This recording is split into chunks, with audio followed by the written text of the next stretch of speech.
Aujourd'hui, on entre dans une nouvelle ère où finalement la souveraineté, il y a quelques années, c'était quelque chose d'un peu rébarbatif, ça ennuyait tout le monde. Aujourd'hui, c'est en train de devenir presque un outil de communication pour certaines organisations. C'est un peu comme ce qui était carbon neutral qu'on a pu connaître ces dernières années. Il fallait montrer qu'on allait vers une neutralité de gaz carbonique. Aujourd'hui, il faut qu'on montre de plus en plus qu'on a une démarche qui tend vers la souveraineté européenne.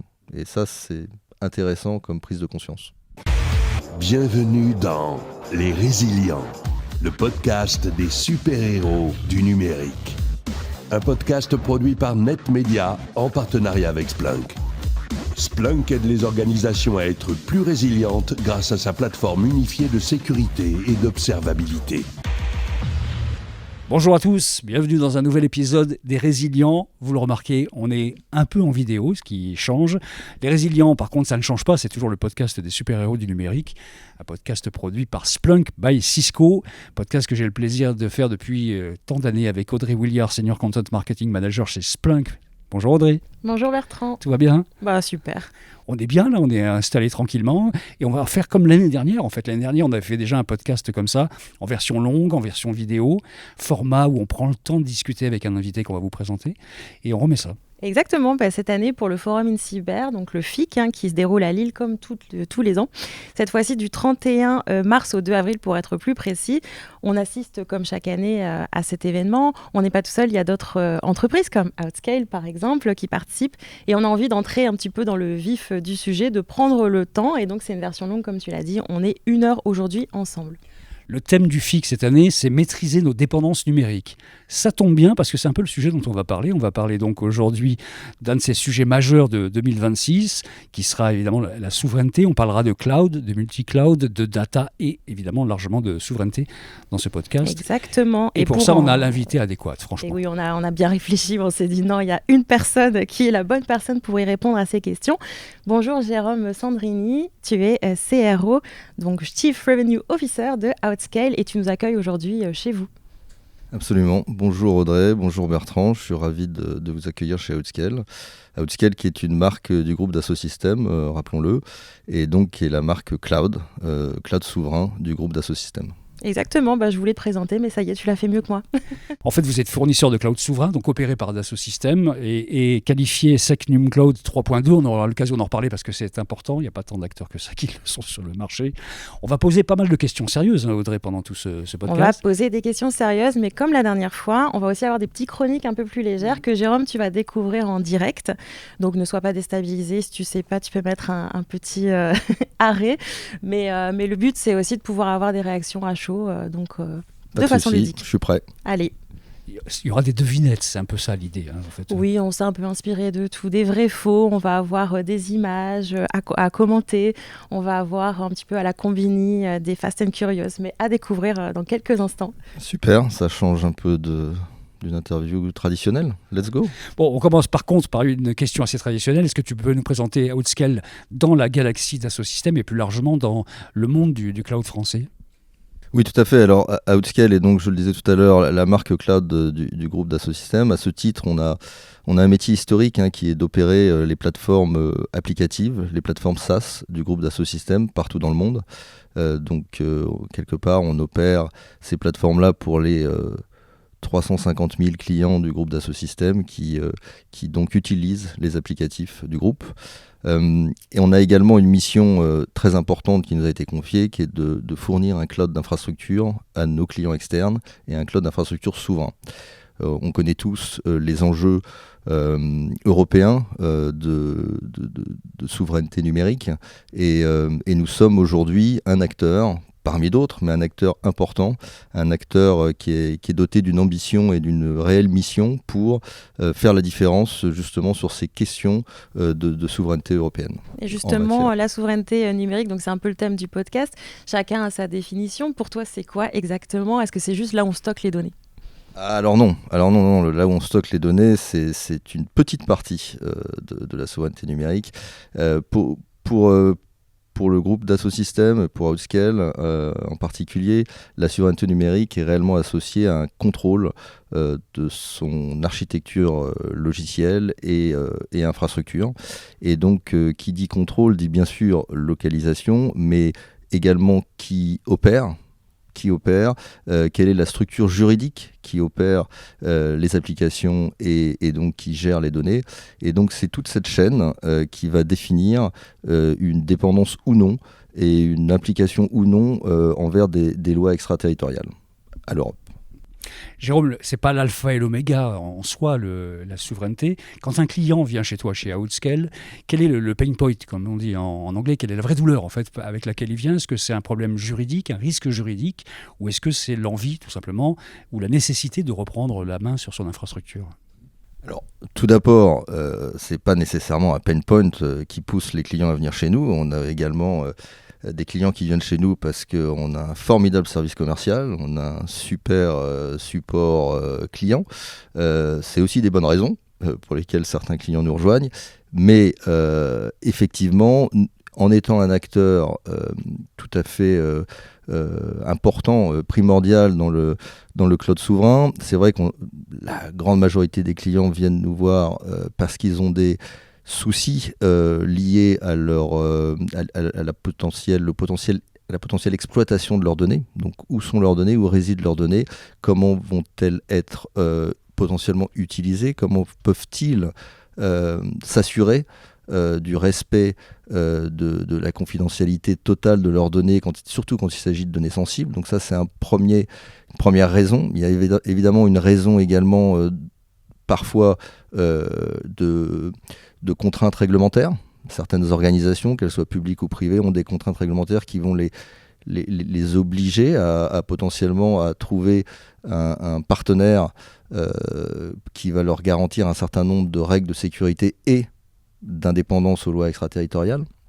Donc ça, c'est une deuxième raison.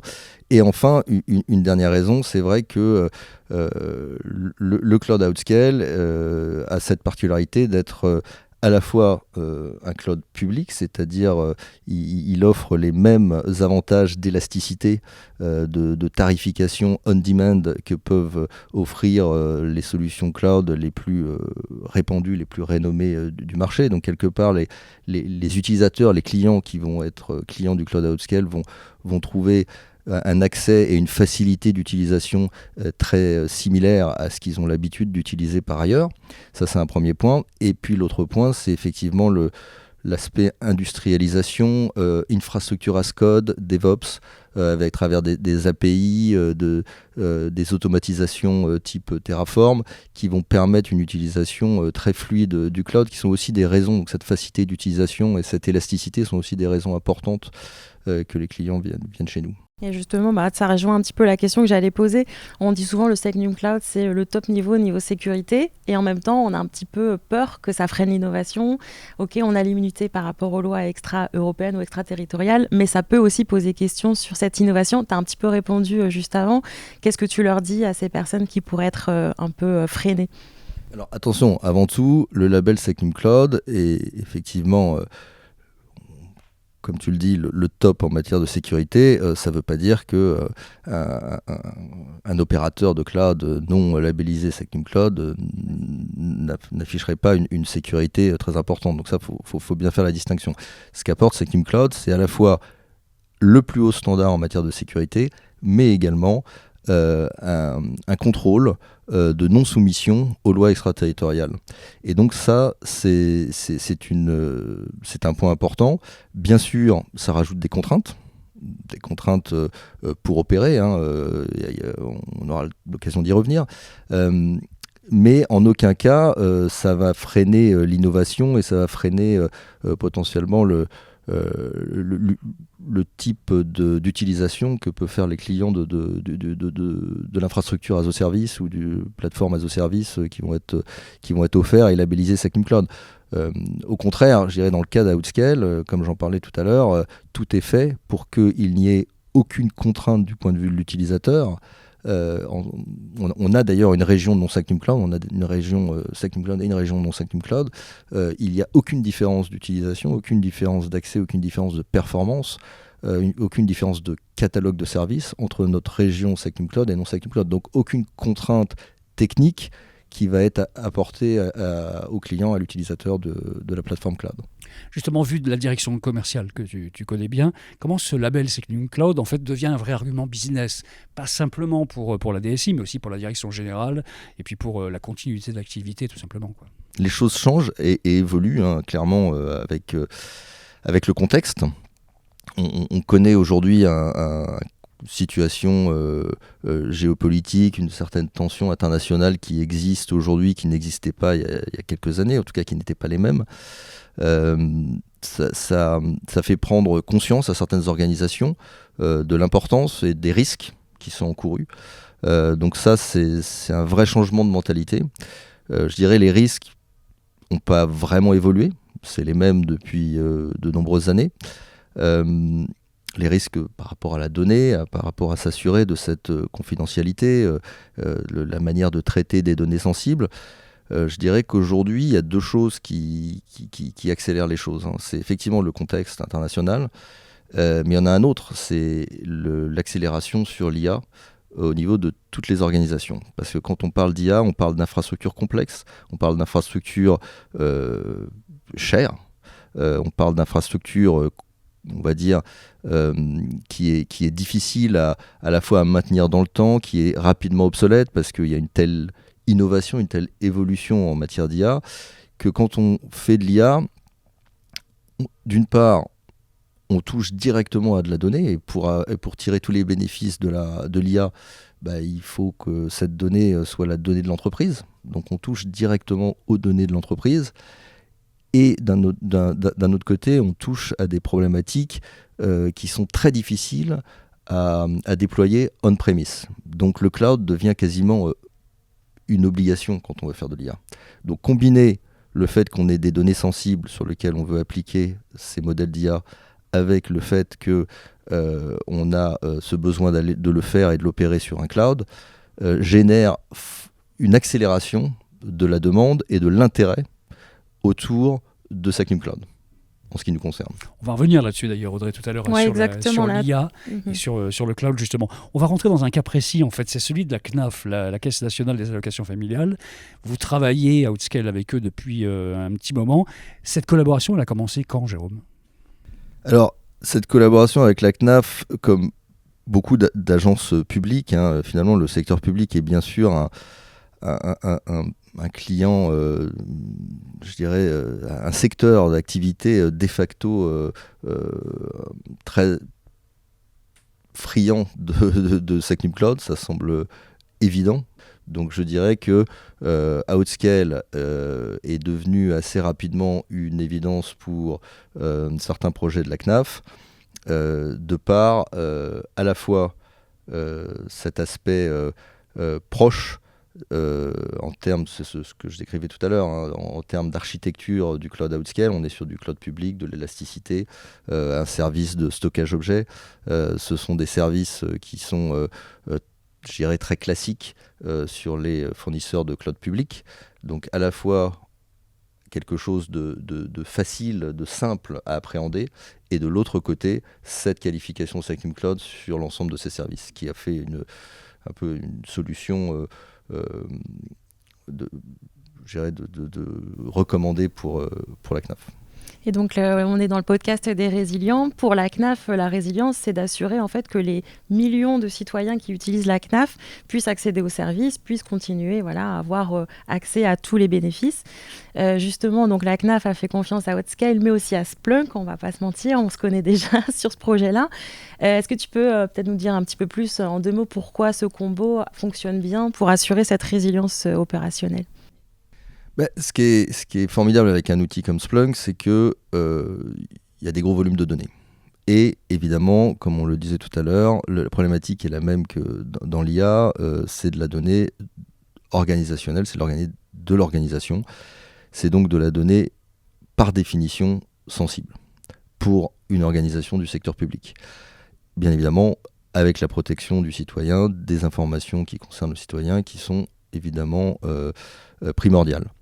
Donc, Splunk fournissant un outil extrêmement performant, qui est aujourd'hui, je pense que tout le monde le sait, leader de son marché dans les services qu'il rende, combiner cette technologie avec le cloud outscale permettait de retrouver les avantages qu'on peut trouver dans une plateforme SaaS, donc Software as a Service, qui concerne finalement le fait que l'intégralité des stacks sont opérés par un tiers.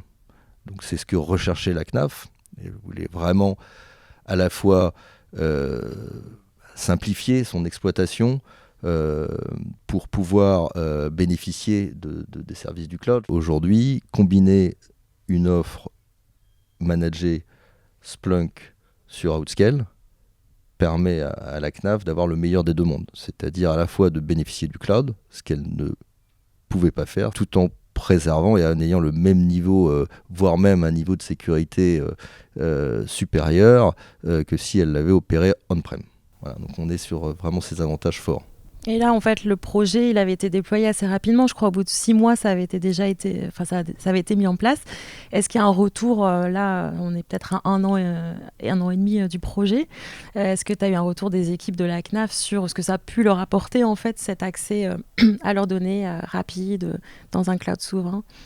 Alors, bien sûr, le retour est extrêmement positif. Alors, tout d'abord, c'est un projet qui vit. Donc, il y a une grosse croissance d'utilisation, de production de données qui est fait au cours du temps. Donc, l'offre, enfin le service est largement utilisé et l'est de plus en plus. Donc, il y a une vraie empreinte. C'est ce qui est un peu, on peut mesurer le succès d'un projet en regardant vraiment l'empreinte justement qui est faite et la manière dont l'application, le service grossit au fur et à mesure du temps, de par le nombre d'utilisateurs, de par le nombre de données qui va être géré. Donc ça, c'est clairement un succès de ce côté-là. Après, tu parlais des 6 mois d'installation. Typiquement, c'est pour moi très révélateur des bénéfices que peuvent tirer une organisation comme la CNAF d'une offre, d'un service qu'on a proposé avec Splunk, qui est donc un blueprint pré-déployé, pré-intégré, qui permet d'éviter tous les écueils d'un déploiement on-prem, de devoir opérer ou de faire opérer par un tiers son environnement.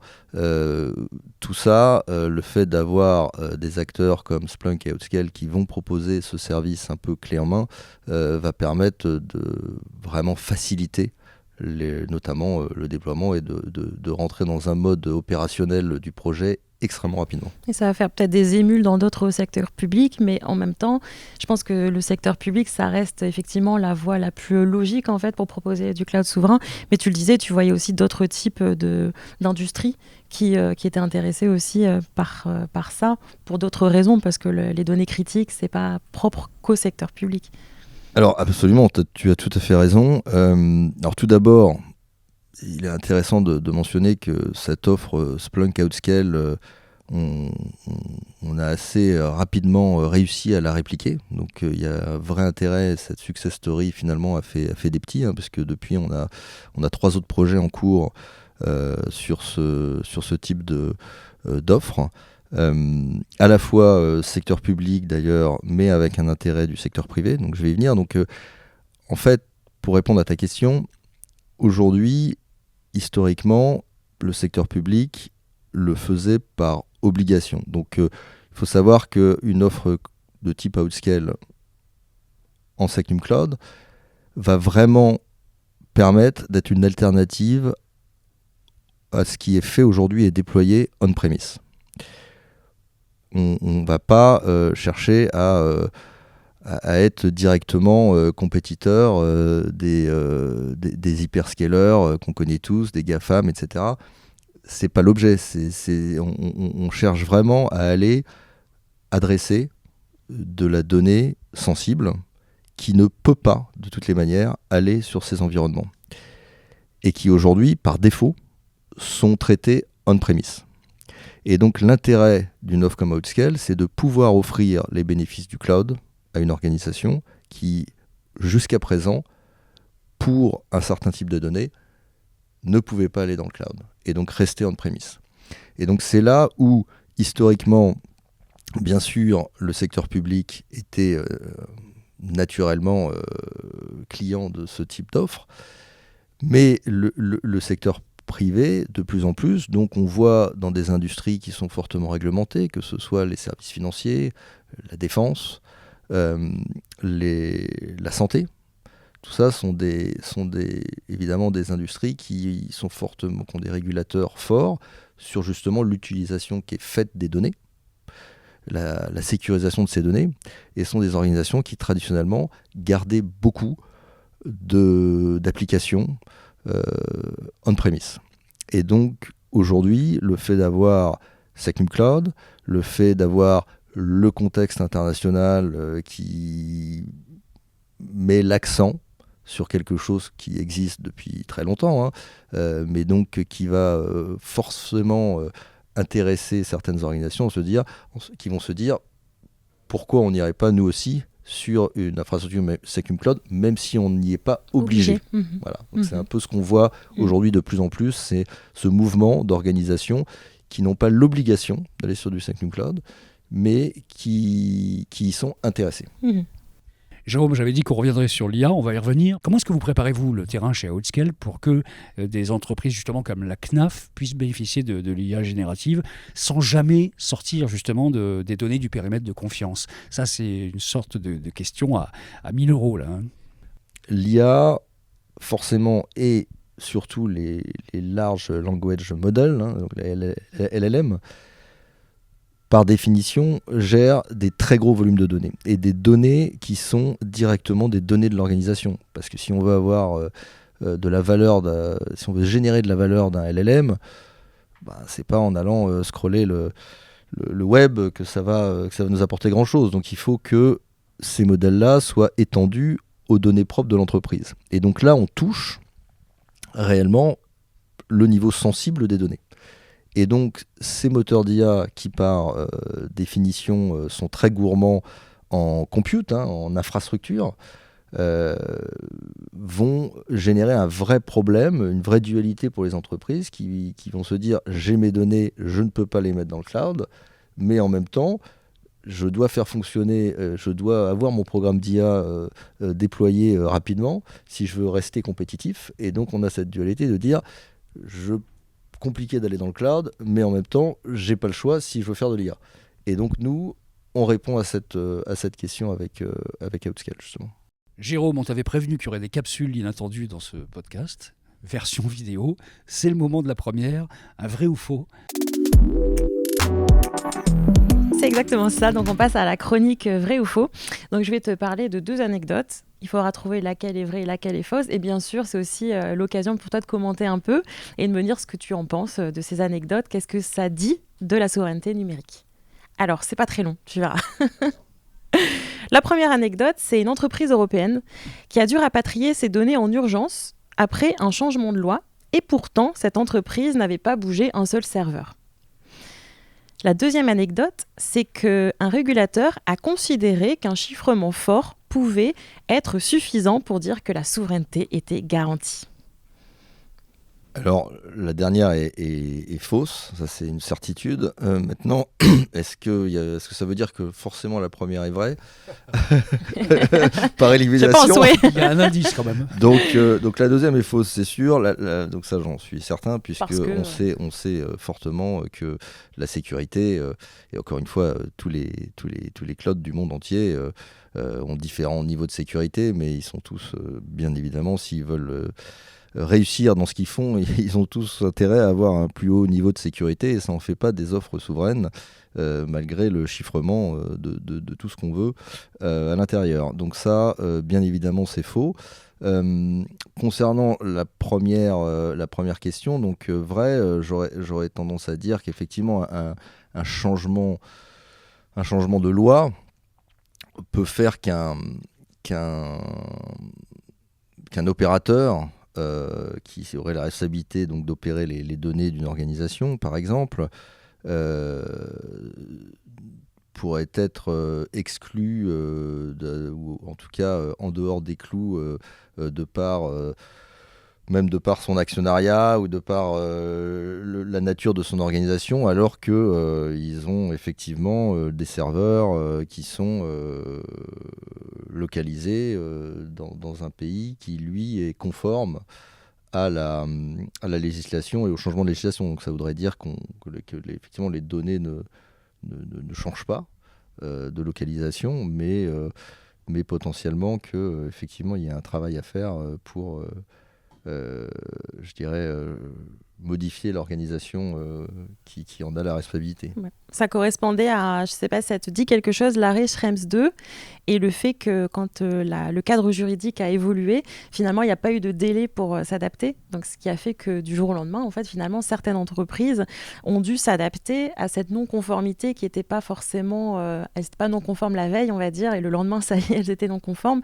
Et qu'est-ce que ça évoque, du coup, sur le fait que la souveraineté numérique aussi, elle évolue. Et il faut aussi pouvoir s'adapter parfois rapidement, en fait, par rapport à ça. Absolument. Et je pense qu'aujourd'hui, on aura peut-être l'occasion d'en parler. Aujourd'hui, encore une fois, le contexte international et la prise de conscience en Europe de l'importance d'avoir un minimum, je dirais, de souveraineté numérique, tant vers plus effectivement de contrôle et plus de lois qui vont probablement être mises en place et décidées dans les prochains mois, prochaines années, j'imagine. Donc en résumé, le A c'était bon, le B, comme le disait Jérôme, c'était faux. En fait. Ouais, c'était un peu facile, mais voilà, c'était pas un gros piège. Il y en a avoir d'autres des pièges, mais bon. pas méchants non plus. On va parler d'architecture un petit peu, d'architecture cloud. Quelle architecture adopter pour garantir son autonomie? Ça, c'est une vraie question que se posent énormément d'entreprises. Alors, parfois, on a tendance à identifier la souveraineté à un modèle un peu fermé. Ça peut arriver qu'on le pense comme ça, alors que les clients sont souvent dans une architecture qui est assez hybride. Comment est-ce qu'on peut leur permettre de profiter du cloud tout en gardant une autonomie totale sur les données sensibles? Ça, c'est une vraie question que se posent pas mal d'entreprises aujourd'hui. Alors, chez nous, chez Outscale, on a depuis le début une position d'hybridation de multi-cloud. Aujourd'hui, jusqu'à présent, les organisations faisaient de l'hybridation, mais c'était de l'hybridation entre le cloud et le on-premise. Et ils choisissaient généralement un fournisseur, un opérateur de cloud. Les choses sont en train d'évoluer et l'hybridation devient réellement aujourd'hui du multi-cloud. Donc les organisations commencent à comprendre et à diversifier. Et également, il y a un vrai enjeu également après de dépendance technologique vers un acteur ou un autre. Donc la réversibilité, le fait de pouvoir passer d'un opérateur à un autre, tout ça rentre réellement en jeu. Et il y a une forte prise de conscience de certaines organisations, pas toutes encore, mais en tout cas on commence à voir une vraie différence de certaines organisations de l'importance de garder aussi son destin sous contrôle en dehors des problématiques de souveraineté, simplement des problématiques de dépendance, de ce qu'on appelle aussi de vendor lock-in, de dire je suis avec... voilà, exactement. Et donc le multi-cloud permet tout à fait... chez Outscale, nous n'avons pas aujourd'hui la prétention de couvrir tout le catalogue de services que peut couvrir un AWS par exemple ou un Google qui fournit ces services-là depuis des années. Néanmoins, on a un catalogue qui est assez complet et on a une roadmap sur laquelle on avance très rapidement. Mais néanmoins, il est évident que pour le client, de pouvoir trouver les meilleurs services par rapport à son contexte et par rapport à son besoin, et maintenant par rapport au niveau de sensibilité des données qui vont être opérées par ces services, ça lui permet réellement d'avoir une politique et d'orienter vers le bon fournisseur en fonction de la problématique et des besoins. Et donc nous, on est fortement sur ce modèle-là, et on est régulièrement en train de travailler avec des clients qui mettent en place ce type d'architecture et qui ont la possibilité, avec plusieurs fournisseurs, de travailler avec des clouds très traditionnels pour certains workloads, et certains autres qui font appel à de la donnée sensible, d'aller sur Outscale. On peut même garder un tout petit morceau de on-prem, finalement.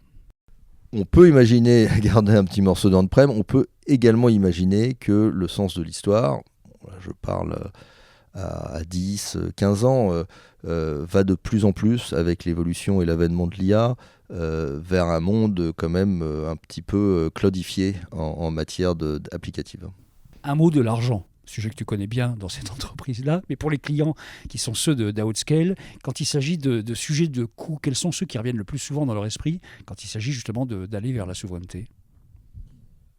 Alors, je pense que le sujet en ce qui les concerne, ça va être un risque financier potentiellement encouru par rapport à une fuite de données. Je pense que c'est quelque chose d'important que les clients mesurent, donc dans leur gestion de risque.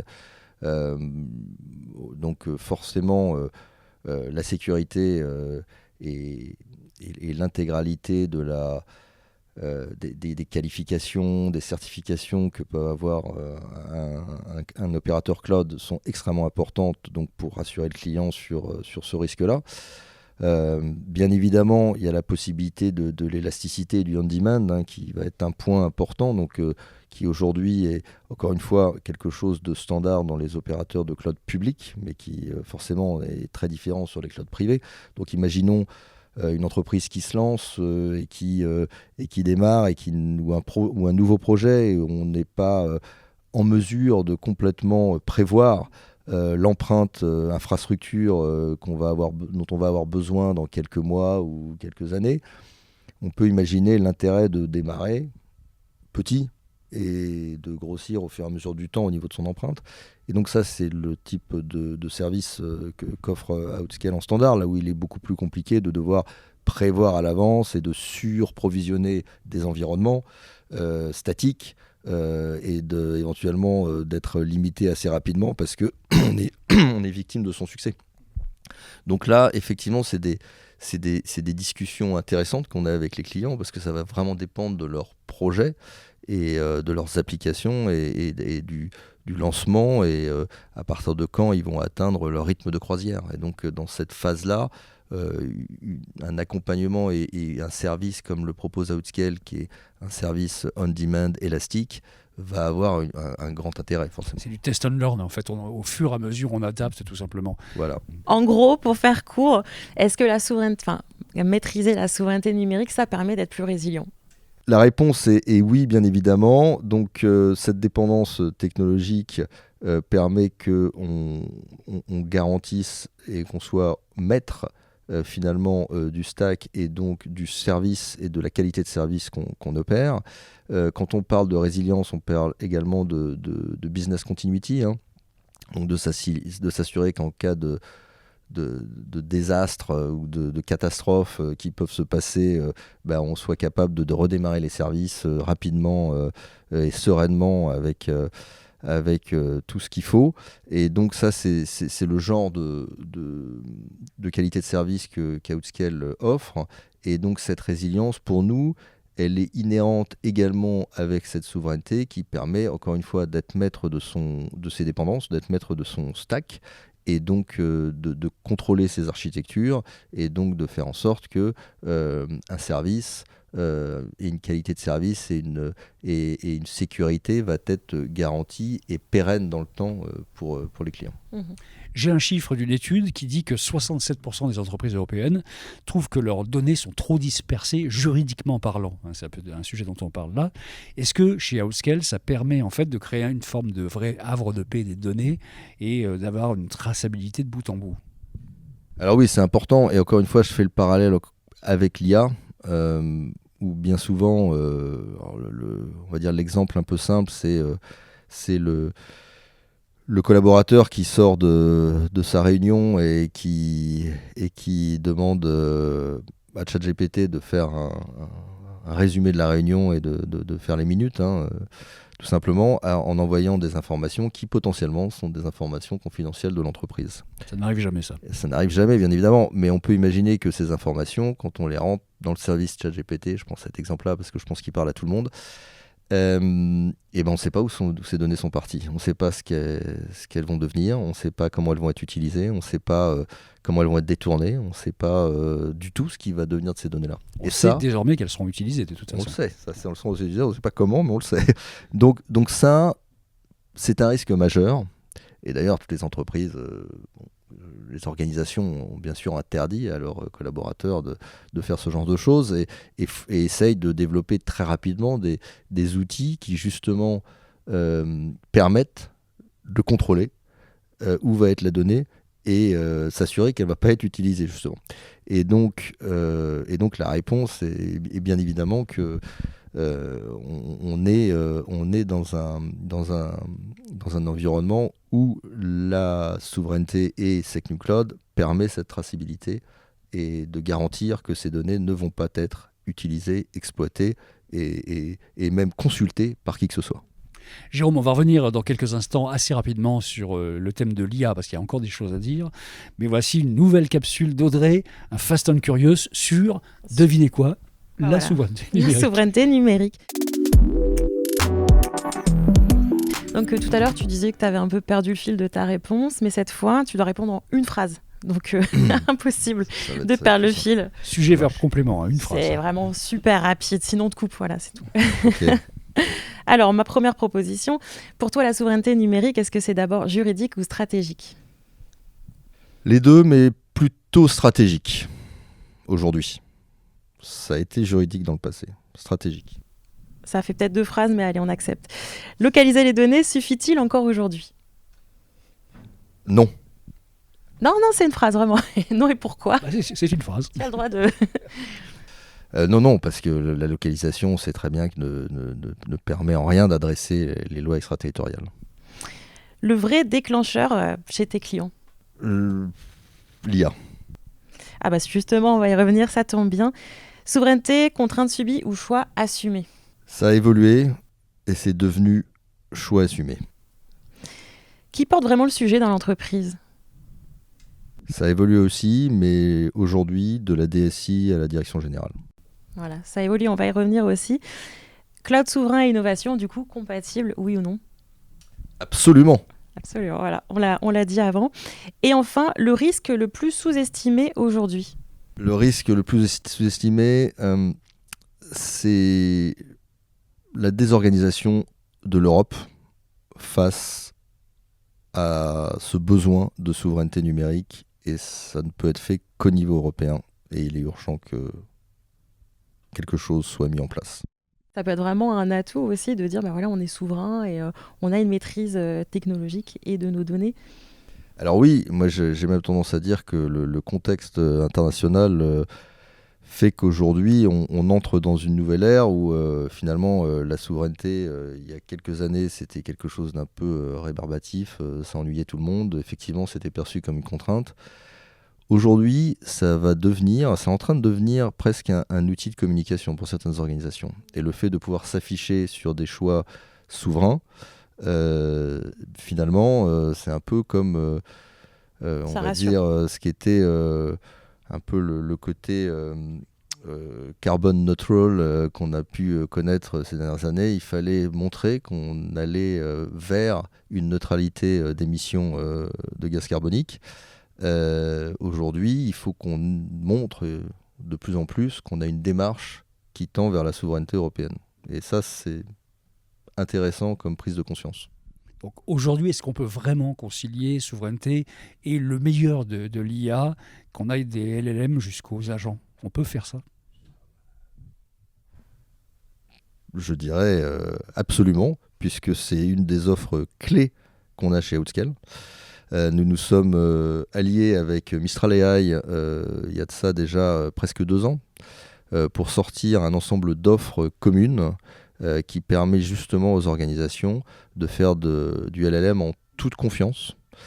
Aujourd'hui, on a la prétention de devenir le fournisseur de confiance en termes d'IA souveraine en Europe. Jérôme, je te propose un nouveau module surprise proposé par Audrey. Et quelqu'un d'extérieur va rentrer dans la boucle, figure-toi. Ça s'appelle la question d'un ami. Alors, je te laisse découvrir la question de quelqu'un que tu connais normalement très bien. Indice, c'est une amie. On parle souvent de souveraineté numérique sous l'angle technique ou réglementaire. Avec ton regard CRO, à quel moment as-tu réalisé que la souveraineté numérique était aussi un levier stratégique business ? Alors, est-ce que tu as reconnu cette voix ? Oui, très bien. Je suis surpris, mais oui. Oui, il s'agit de Kautar, une ancienne collaboratrice. Donc, Kautar Sgiware, si je prononce bien. Sgiware, ouais, qui m'a suivi de nombreuses années, puisqu'elle a été une des collaboratrices quand j'étais à la tête de ma propre entreprise, il y a de nombreuses années. Puis elle m'a suivi après chez Atos.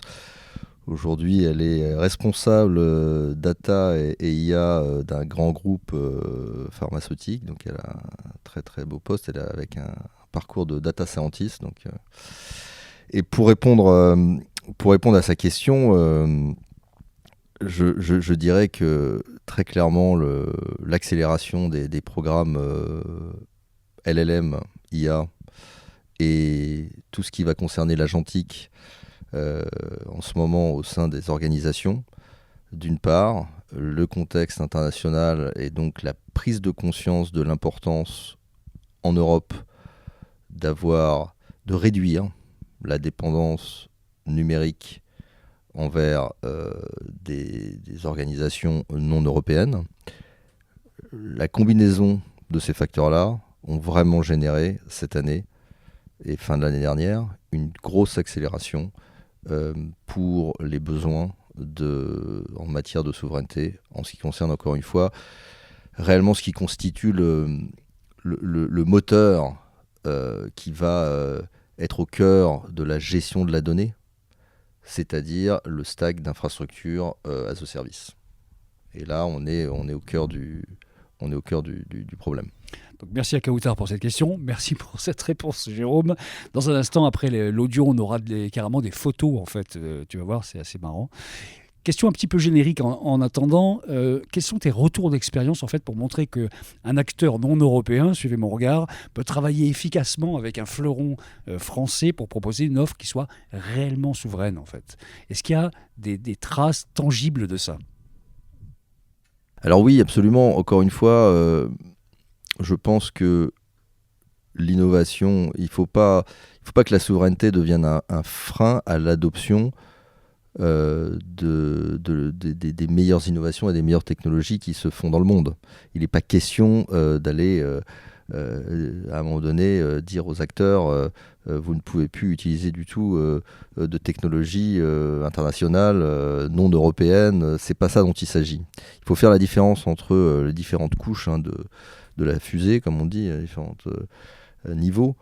On a l'infrastructure qui est tout en bas, qui est cette infrastructure as a service qui est vraiment au cœur de notre préoccupation chez Outscale et qui pour nous est le moteur principal, hein, je le disais tout à l'heure, sur lequel la donnée va être gérée, stockée et opérée. Ensuite, on a les couches de plateforme as a service qui sont ces services à valeur ajoutée qui vont aider les organisations à utiliser au mieux l'infrastructure sous-jacente. Et puis, il y a les couches applicatives, le fameux SaaS. Et ces couches applicatives, elles vont adresser des problèmes très spécifiques. Elles vont fournir un service très spécifique à une partie de l'organisation. Et il est évident que sur cette partie SaaS, sur cette partie applicative, les logiciels, ce qui se font de mieux dans le monde et ce qui doit être adopté par les organisations. Mais tant que la donnée elle-même, tant que le processing, tant que l'opération, ce qu'on appelle la production, le run, est fait en respectant des principes élémentaires de sécurité et de souveraineté, on peut dire qu'on est totalement dans les clous en matière de souveraineté. Donc l'utilisation de technologies internationales au niveau applicatif est totalement compatible avec le fait d'être souverain à partir du moment où on est déployé sur un cloud d'infrastructure totalement souverain et sécurisé. Et c'est ce qu'on a fait avec la CNAF. Ce qui est une vraie réponse à la question que se posent beaucoup d'entreprises. Et tu nous dis, ça marche, c'est OK. Le poids des mots, le choc des photos, Audrey. C'est ma dernière chronique. On arrive à la fin du podcast.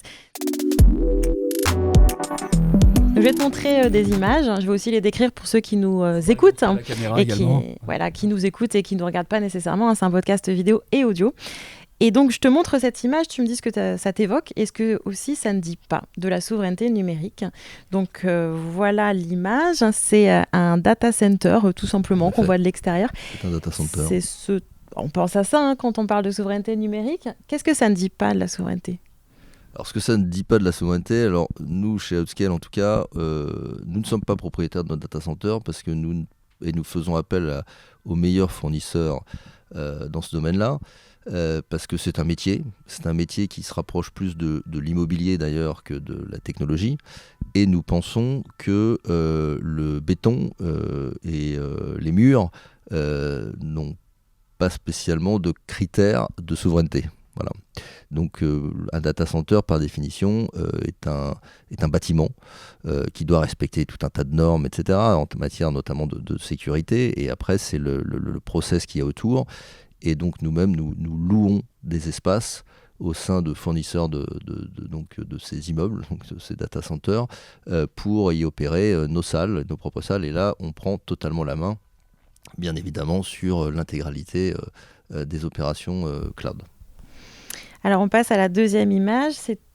Voilà, donc c'est une image de l'Europe avec des flux de données qui circulent comme ça entre les différents pays.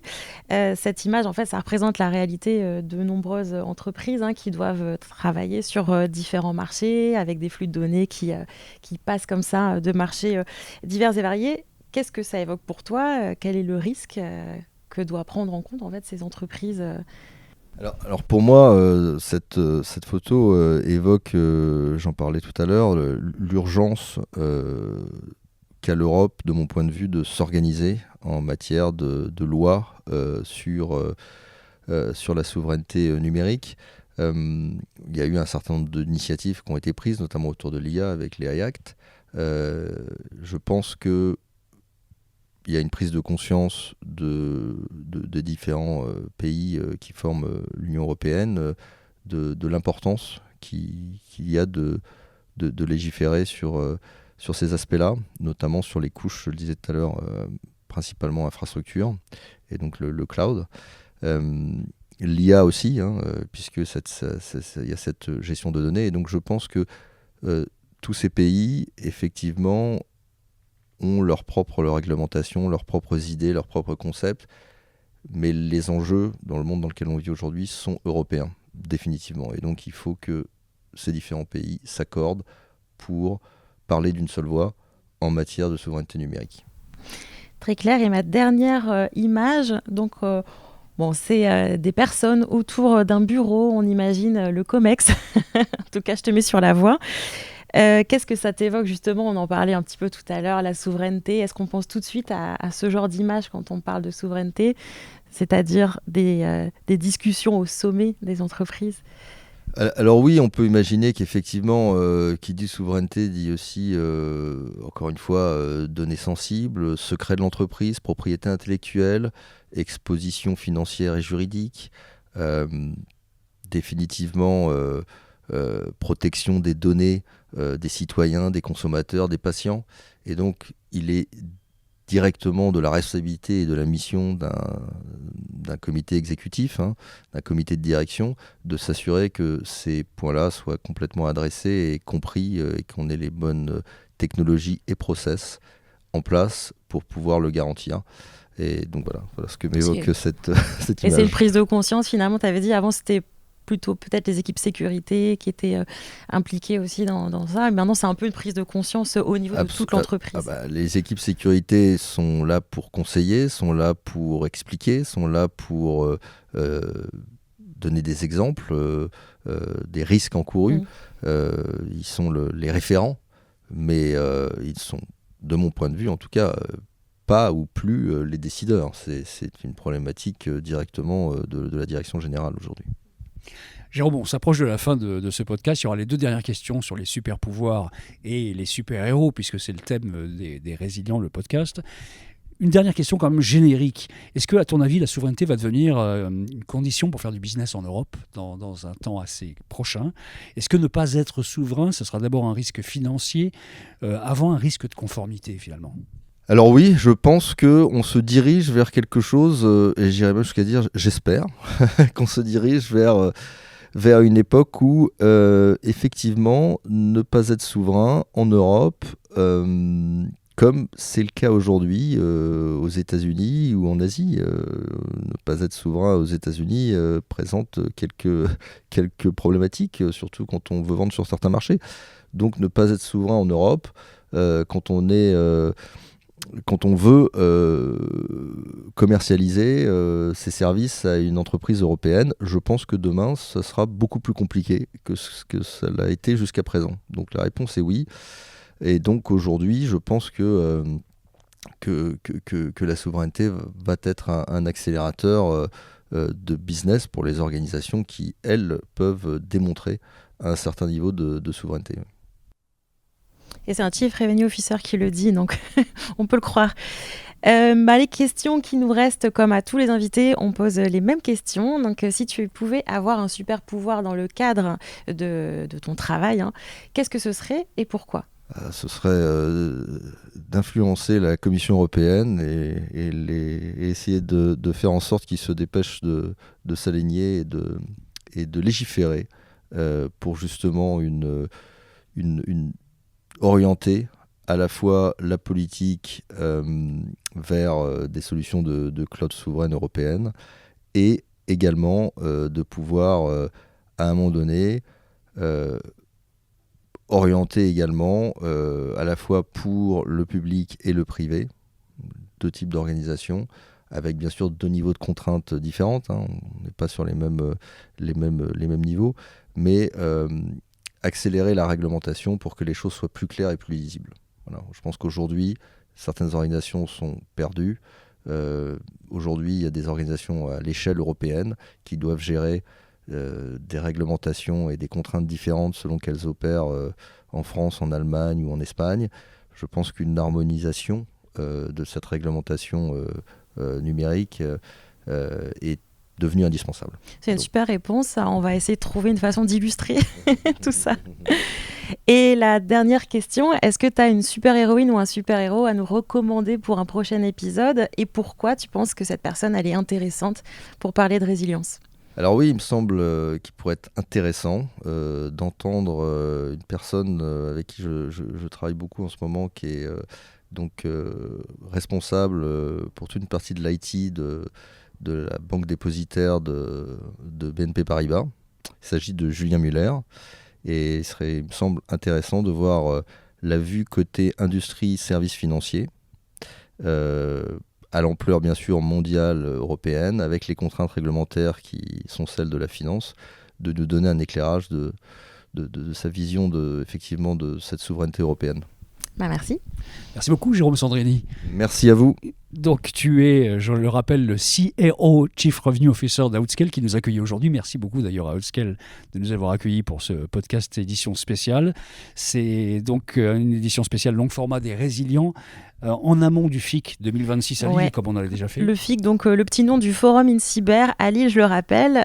Outscale est présent au FIC. Dans le village Exatrust, je crois bien. Exactement. Et nous-mêmes, nous sommes également présents. On a un stand de Splunk et Cisco, comme l'année dernière. normalement, vous ne pouvez pas nous louper quand vous arrivez. On est tout de suite là, juste à droite. Bon, c'était le podcast des super-héros du numérique en version spéciale, donc produit toujours par Splunk, une filiale de Cisco, la plateforme qui renforce la résilience de votre organisation. Évidemment, Audrey, la version audio de ce numéro sera aussi disponible sur toutes les plateformes de podcast, comme d'habitude. Rien ne change, mais il y aura aussi donc cette version vidéo en longueur. On attend les likes, on attend les commentaires, et si vous appréciez cette formule spéciale, n'hésitez pas à en parler autour de vous, tout simplement. Exactement, et on vous souhaite de vous retrouver très bientôt sur un prochain épisode. Merci encore à tous de nous avoir suivis. Merci beaucoup. Merci.